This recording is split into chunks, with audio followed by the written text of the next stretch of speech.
Salut tout le monde, j'espère que vous allez bien et que vous ennuyez pas trop à la maison.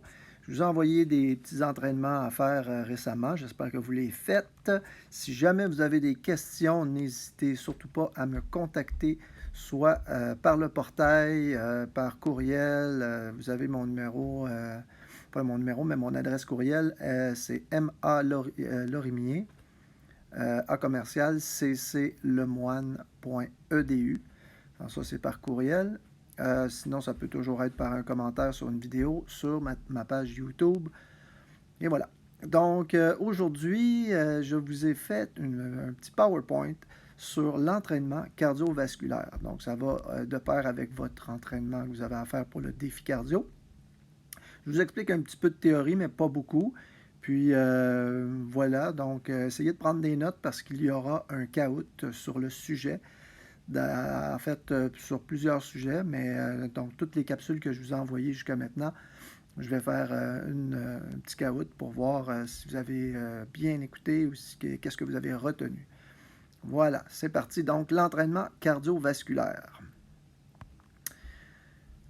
L'entraînement cardiovasculaire, ou cardio, si vous préférez, peut aussi s'appeler entraînement d'endurance ou entraînement aérobique. À ne pas confondre avec la danse aérobique. Entraînement aérobique, ça s'effectue en présence d'oxygène, d'où le mot aérobique. Elle comprend les sports qui stimulent le système cardiovasculaire. Alors, le terme cardiovasculaire, je te l'ai déjà expliqué. Cardio pour cœur et vasculaire pour les vaisseaux sanguins. Donc, le système cardiovasculaire, c'est tout le système qui permet au sang de circuler partout dans ton corps, dans tes organes, mais également dans tes muscles, très important. Les sports d'endurance classiques pour le système cardiovasculaire sont la course à pied, la natation, le ski de fond, le patin et le cyclisme. C'est ce qu'on appelle des sports cycliques. On fait qu'aller dans une direction. Les longues séances sur les tapis roulants ou le rameur entrent aussi dans cette catégorie. La durée d'une séance d'entraînement et son intensité, donc quand on parle de la durée, bon, c'est en termes de temps, et son intensité, c'est en termes de vitesse principalement. Ça dépend de l'objectif personnel, donc qu'est-ce que tu veux travailler principalement, on verra un petit peu plus loin, et de niveau de condition physique du sportif. Bien entendu, un sportif qui commence, un sportif débutant, ne peut pas s'entraîner à une intensité et une longueur aussi grande qu'un athlète aguerri. Donc, ces séances d'entraînement-là peuvent durer de 10 minutes à plus d'une heure. On parle ici des athlètes comme triathlon, marathon, etc. Les bienfaits de l'entraînement cardiovasculaire. L'entraînement cardiovasculaire aide à la perte de poids. L'entraînement d'endurance convient particulièrement bien pour la perte de poids. Pendant les longues séances d'entraînement, le corps apprend à brûler de la graisse efficacement. Donc, il va aller chercher son énergie dans les graisses. Quiconque s'entraîne au moins 30 minutes à un rythme lent et avec un pouls faible, donc un battement cardiaque faible, forme son corps à puiser l'énergie nécessaire dans les réserves de graisse.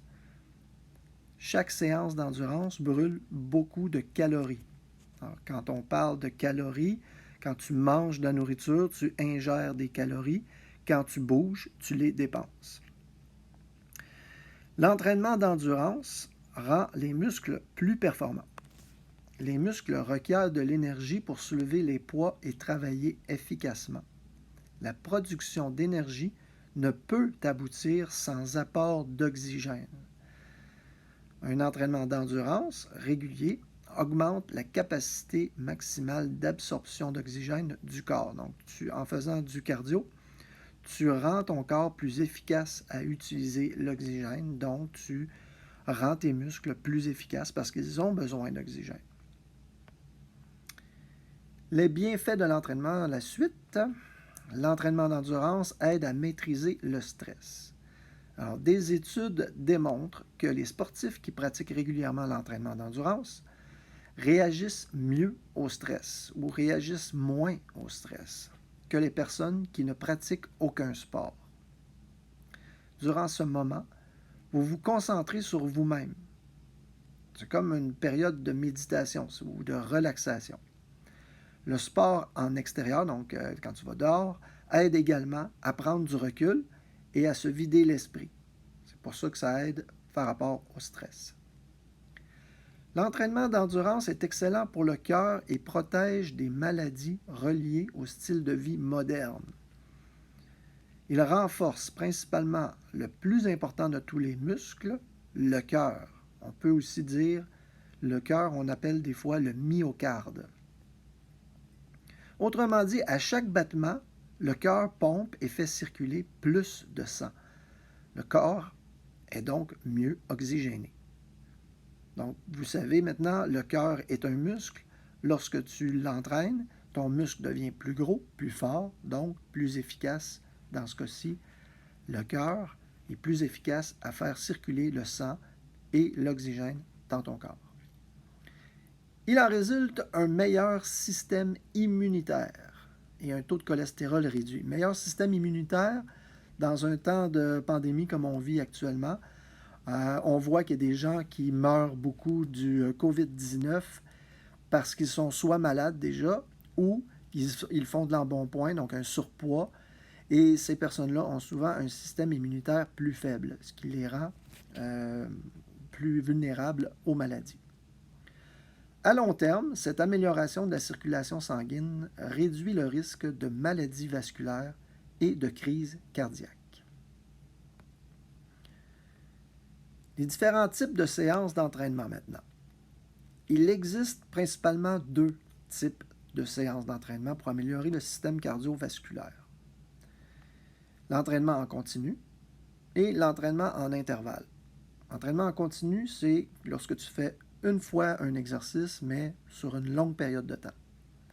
L'entraînement en intervalle, c'est quand tu fais plusieurs efforts et que tu prends des repos entre chaque effort. Les deux sont utiles et sont efficaces pour développer ton système cardiovasculaire. Je t'explique les deux maintenant. À quoi ça sert l'entraînement continu? L'entraînement continu améliorera votre capacité à courir longtemps. On parle ici d'un réservoir, la grosseur d'un réservoir d'énergie.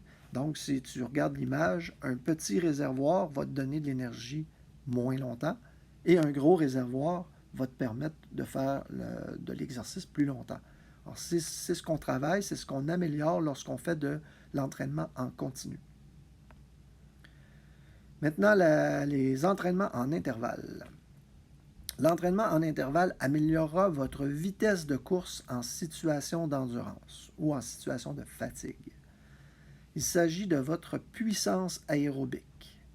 La puissance aérobique, c'est ce qu'on mesure habituellement avec le test BIP-BIP, le test léger-bouché. La puissance du jet illustre, par exemple, la quantité d'énergie que tu es capable de faire sortir. Donc, plus d'énergie, plus de vitesse. Exemple d'une séance d'entraînement en continu. Comme l'entraînement en continu vise à améliorer notre capacité à courir longtemps, on effectue une seule série d'exercices, mais en allongeant le plus possible la durée. Donc, sur plusieurs jours, on va essayer de faire une progression pour aller de plus en plus longtemps. Un exemple, courir sans arrêt sur une distance de 3 km, 4 km, 5 km. Ou pédaler, courir, patiner, c'est toute la même chose. Faire l'exercice sans arrêt sur une durée de plus en plus grande, 30 minutes, 40 minutes, 50 minutes, 60 minutes. Tout ça pour améliorer ta capacité à courir longtemps. Exemple d'une séance d'entraînement à intervalles. Comme le but de la séance est d'augmenter la vitesse en situation d'endurance, on exigera du participant une vitesse plus rapide que d'habitude, mais la durée sera plus courte. On exigera également un plus grand nombre de séries. On va répéter dans la même journée plusieurs fois le même effort. Par contre, on insérera des pauses entre les séries pour permettre au corps de régénérer et donc de refaire l'exercice avec la même puissance ou la même vitesse. Un exemple d'entraînement en intervalle, courir 3 fois 5 minutes à un rythme soutenu en marchant 1 minute entre chaque série. Et à chaque fois, on redemande une vitesse, toujours la même, mais un petit peu plus grande que d'habitude. Pour conclure, pour terminer, il est important d'inclure les deux types d'entraînement pour de meilleurs résultats. On peut avoir des bons résultats si on fait juste l'entraînement en continu ou juste l'entraînement en intervalle. Par contre, si on veut les deux, on inclut donc à chaque jour, on peut changer. Par contre, pas toujours dans la même semaine, on va faire un entraînement en continu, 2 entraînements en intervalle. Dans l'autre semaine, on va faire le contraire. En d'autres termes, on veut un plus gros réservoir d'énergie et une plus grosse puissance de jet pour une meilleure performance, comme dans l'illustration en dessous ici. J'espère que cette démonstration vous a aidé à comprendre un peu comment vous entraîner et pourquoi vous entraînez. Comme je disais au début, si vous avez des questions, des commentaires, n'hésitez pas, ça va me faire plaisir de vous y répondre.